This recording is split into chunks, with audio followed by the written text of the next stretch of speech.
ನಮಸ್ಕಾರ ಎಲ್ರಿಗೂ welcome back to my channel. ನಾನಿವತ್ತು ಯಾವುದೇ ರೀತಿ ಓವನ್ ಇಲ್ಲದೆ ಅಥವಾ ಯಾವುದೇ ರೀತಿ ಎಸೆನ್ಸ್ನ ಬಳಸದೆ ಬೇಕಿಂಗ್ ಪೌಡರ್ ಹಾಗೆ ಬೇಕಿಂಗ್ ಸೋಡಾ ಏನೂ ಹಾಕದೆ ತುಂಬಾ ಸ್ಪಾಂಜಿಯಾಗಿ ರವೆ ಕೇಕ್ನ ಹೇಗೆ ಮಾಡಿದೆ ಅಂತ ವಿಡಿಯೋನ ಶೇರ್ ಮಾಡ್ಕೊಳ್ತಾ ಇದ್ದೀನಿ. ನಾನು ಮೊದಲನೇ ಸಲ ಟ್ರೈ ಮಾಡಿರುವಂತಹ ಕೇಕ್ ರುಚಿ ಮಾತ್ರ ತುಂಬಾ ಚೆನ್ನಾಗಿತ್ತು. ನೀವು ಒಂದ್ಸಲ ಮಿಸ್ ಮಾಡದೆ ಈ ರೆಸಿಪಿನ ಟ್ರೈ ಮಾಡಿ ನೋಡಿ, ನಿಮಗೂ ಕೂಡ ತುಂಬಾ ಇಷ್ಟ ಆಗ್ಬೋದು. ಈ ರೆಸಿಪಿನ ಮಾಡ್ಕೊಳ್ಳೋದಕ್ಕೆ ಮೊದಲಿಗೆ ನಾನು ಒಂದು ಮಿಕ್ಸಿ ಜಾರ್ಗೆ ಅರ್ಧ ಕಪ್ಪಷ್ಟು ರವೆನ ಸೇರಿಸ್ಕೊಳ್ತಾ ಇದ್ದೀನಿ. ಹಾಗೆ ಇದ್ರ ಜೊತೆಗೆ ಅರ್ಧ ಕಪ್ಪಷ್ಟು ಮೈದಾ ಹಿಟ್ಟನ್ನು ಸೇರಿಸ್ಕೊಳ್ತಾ ಇದ್ದೀನಿ. ನೀವು ಮೈದಾ ಹಿಟ್ಟಿನ ಬದಲಾಗಿ ಗೋಧಿ ಹಿಟ್ಟನ್ನು ಕೂಡ ಸೇರಿಸ್ಕೊಳ್ಬೋದು. ಹಾಗೆ ಸಿಹಿಗೆ ಒಂದು 3/4 ಕಪ್ಪಷ್ಟು ಸಕ್ಕರೆನ ಸೇರಿಸ್ಕೊಂಡಿದ್ದೀನಿ. ಹಾಗೆಯೇ ಫ್ಲೇವರ್ಗೋಸ್ಕರ ಒಂದು 3 ಏಲಕ್ಕಿನ ಸೇರಿಸ್ಕೊಂಡು ಈ ರೀತಿ ಚೆನ್ನಾಗಿ ಪೌಡರ್ನ ರೆಡಿ ಮಾಡ್ಕೊಂಡಿದ್ದೀನಿ. ಈ ಪೌಡರ್ ಮಾಡಿ ಇಟ್ಕೊಂಡಿದ್ದಾದಮೇಲೆ ಒಂದು ಕಡೆ ಎತ್ತಿಟ್ಕೊಂಡು ಒಂದು ಮಿಕ್ಸಿಂಗ್ ಬೌಲ್ಗೆ ಅರ್ಧ ಕಪ್ಪಷ್ಟು ಮೊಸರನ್ನ ಸೇರಿಸ್ಕೊಳ್ತಾ ಇದ್ದೀನಿ.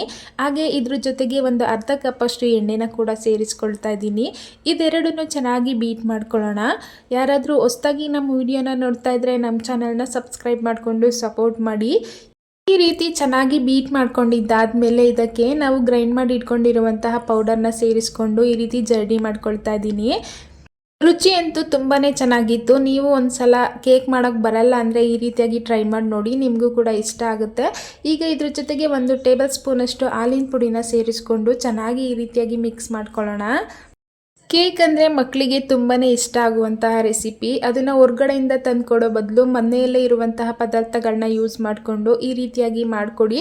ನಿಮಗೂ ಖುಷಿಯಾಗಿರುತ್ತೆ, ಹಾಗೆ ಮಕ್ಕಳು ಕೂಡ ತುಂಬಾ ಖುಷಿಯಾಗಿ ತಿಂತಾರೆ.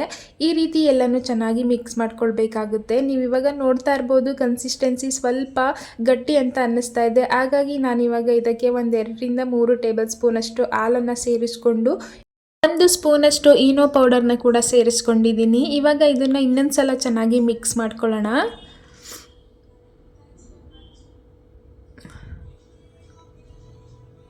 ಈ ರೀತಿ ಎಲ್ಲನೂ ಚೆನ್ನಾಗಿ ಮಿಕ್ಸ್ ಮಾಡ್ಕೊಂಡಿದ್ದಾದಮೇಲೆ ಇದನ್ನು ಒಂದು ಕಡೆ ಎತ್ತಿಟ್ಕೊಳ್ಳೋಣ. ಈಗ ಕೇಕ್ನ ಮಾಡ್ಕೊಳ್ಳೋದಕ್ಕೆ ಸ್ಟವ್ ಆನ್ ಮಾಡಿಕೊಂಡು ಒಲೆ ಮೇಲೆ ಒಂದು ದಪ್ಪ ತಳ ಇರುವಂತಹ ಪಾತ್ರೆನ ಇಟ್ಕೊಂಡು ಈ ರೀತಿ ಒಂದು ಸ್ಟ್ಯಾಂಡ್ನ ಇಟ್ಕೊಂಡು ಒಂದು 10 ನಿಮಿಷ ಪ್ರೀ ಹೀಟ್ ಮಾಡ್ಕೊಳ್ತಾ ಇದ್ದೀನಿ. ಅಷ್ಟರಲ್ಲಿ ಈಗ ಒಂದು ಕೇಕ್ ಮೋಲ್ಡ್ಗೆ ಸ್ವಲ್ಪ ಬಟರ್ ಪೇಪರ್ನ ಹಾಕಿ ಅದ್ರ ಮೇಲೆ ಆಯಿಲ್ನ ಸ್ಪ್ರೆಡ್ ಮಾಡ್ಕೊಳ್ತಾ ಇದ್ದೀನಿ. ಈ ರೀತಿಯಾಗಿ ನಿಮ್ಮ ಹತ್ರ ಈ ರೀತಿ ಕೇಕ್ ಮೋಲ್ಡ್ ಇಲ್ಲ ಅಂದರೆ ಯಾವುದಾದ್ರೂ ಅಲ್ಯೂಮಿನಿಯಂ ಪಾತ್ರೆ ಇದ್ದರೆ ಅದರಲ್ಲೂ ಕೂಡ ಈ ರೀತಿಯಾಗಿ ಮಾಡ್ಕೊಳ್ಬೋದು. ಈಗ ಇದಕ್ಕೆ ನಾವು ರೆಡಿ ಮಾಡಿ ಇಟ್ಕೊಂಡಿರುವಂತಹ ಕೇಕ್ ಬ್ಯಾಟರ್ನ ಸೇರಿಸಿ ಒಂದು ಸಲ ಚೆನ್ನಾಗಿ ಟ್ಯಾಪ್ ಮಾಡಿಕೊಂಡು ಲೆವೆಲ್ನ ಸೆಟ್ ಮಾಡ್ಕೊಳ್ಳೋಣ. ಈ ರೀತಿ ಎಲ್ಲನೂ ಸೆಟ್ ಮಾಡ್ಕೊಂಡಿದ್ದಾದಮೇಲೆ ಪ್ರೀ ಹೀಟ್ ಆಗಿರುವಂತಹ ಪಾತ್ರೆ ಒಳಗಡೆ ಈ ಕೇಕ್ ಮೋಲ್ಡ್ನ ಇಡೋಣ. ಈಗ 30 ನಿಮಿಷ ಮೀಡಿಯಮ್ ಹೀಟ್ನಲ್ಲಿ ಈ ಕೇಕ್ನ ಚೆನ್ನಾಗಿ ಕುಕ್ ಮಾಡ್ಕೊಳ್ಳೋಣ. ಮುಚ್ಚಳನ ಮುಚ್ಚಿ ಎಲ್ಲೂ ಕೂಡ ಏರ್ ಹೋಗದೆ ಇರೋ ರೀತಿಯಾಗಿ ಕ್ಲೋಸ್ ಮಾಡಿಬಿಟ್ಟು ಈ ಕೇಕ್ನ ಕುಕ್ ಮಾಡ್ಕೊಳ್ಬೇಕಾಗುತ್ತೆ. 30 ನಿಮಿಷ ಮೀಡಿಯಮ್ ಹೀಟ್ನಲ್ಲಿ ಕುಕ್ ಮಾಡಿಕೊಂಡು 5 ನಿಮಿಷ ಲೋ ಫ್ಲೇಮ್ನಲ್ಲಿ ಕುಕ್ ಮಾಡಿಕೊಂಡ್ರೆ ಟೇಸ್ಟಿಯಾಗಿರುವಂತಹ ಕೇಕ್ ರೆಡಿಯಾಗುತ್ತೆ. ನೀವು ನೋಡ್ತಾ ಇರ್ಬೋದು ಒಂದು ಚಾಕುವಿಂದ ಚುಚ್ಚಿಬಿಟ್ಟು ತೋರಿಸ್ತಾ ಇದ್ದೀನಿ. ಕೇಕ್ ತುಂಬಾ ಚೆನ್ನಾಗಿ ಕುಕ್ ಆಗಿದೆ, ಎಲ್ಲೂ ಕೂಡ ಚಾಕ್ಗೆ ಕೇಕ್ ಅಂಟ್ಕೊಳ್ತಾ ಇಲ್ಲ. ಈಗ ಇದು ಪರ್ಫೆಕ್ಟಾಗಿ ಬೆಂದಿದೆ. ಇದನ್ನು ಈಗ ಈ ಪಾತ್ರೆಯಿಂದ ಆಚೆ ತೆಗೆದು ಕಂಪ್ಲೀಟಾಗಿ ತಣ್ಣಗಾಗೋದಕ್ಕೆ ಬಿಡೋಣ. ಈಗ ಕೇಕ್ ಕಂಪ್ಲೀಟಾಗಿ ತಣ್ಣಗಾಗಿದೆ. ಈ ರೀತಿ ಒಂದು ಚಾಕುವಿಂದ ಸೈಡಿಂದ ನೀಟಾಗಿ ಕೇಕ್ನ ಬಿಡಿಸ್ಕೊಂಡು ಒಂದು ಪ್ಲೇಟ್ಗೆ ಟ್ರಾನ್ಸ್ಫರ್ ಮಾಡ್ಕೊಳ್ಳೋಣ. ಈ ರೀತಿಯಾಗಿ ಪ್ಲೇಟ್ಗೆ ಟ್ರಾನ್ಸ್ಫರ್ ಮಾಡ್ಕೊಂಡಿದ್ದಾದಮೇಲೆ ಇದ್ರ ಮೇಲಿರುವಂತಹ ಬಟರ್ ಪೇಪರ್ನ ಈ ರೀತಿ ಚೆನ್ನಾಗಿ ರಿಮೂವ್ ಮಾಡ್ಕೊಳ್ಳಿ. ಈಗ ಕೇಕ್ನ ಮತ್ತೆ ಉಲ್ಟಾ ಇಟ್ಕೊಂಡು ನಿಮಗೆ ಇಷ್ಟ ಆಗಿರುವಂತಹ ಶೇಪಲ್ಲಿ ಕಟ್ ಮಾಡ್ಕೊಳ್ಬೋದು. ಹಾಗೆ ನೀವು ಇದ್ರ ಮೇಲೆ ನಿಮಗೆ ಇಷ್ಟ ಆಗಿರುವಂತಹ ರೀತಿಯಲ್ಲಿ ಡೆಕೋರ್ ಕೂಡ ಮಾಡ್ಕೊಳ್ಬೋದು. ಇವಾಗ ನೋಡ್ತಾ ಇರ್ಬೋದು ಕೇಕ್ ಎಷ್ಟೊಂದು ಸಾಫ್ಟ್ ಆ್ಯಂಡ್ ಸ್ಪಾಂಜಿಯಾಗಿ ಬಂದಿದೆ ಅಂತ.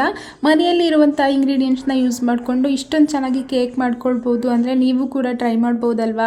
ಒಂದ್ಸಲ ಈ ರೆಸಿಪಿನ ಟ್ರೈ ಮಾಡಿ ಹೇಗೆ ಬಂದಿತ್ತು ಅಂತ ಕಮೆಂಟ್ನಲ್ಲಿ ತಿಳಿಸೋದನ್ನು ಮರಿಬೇಡಿ.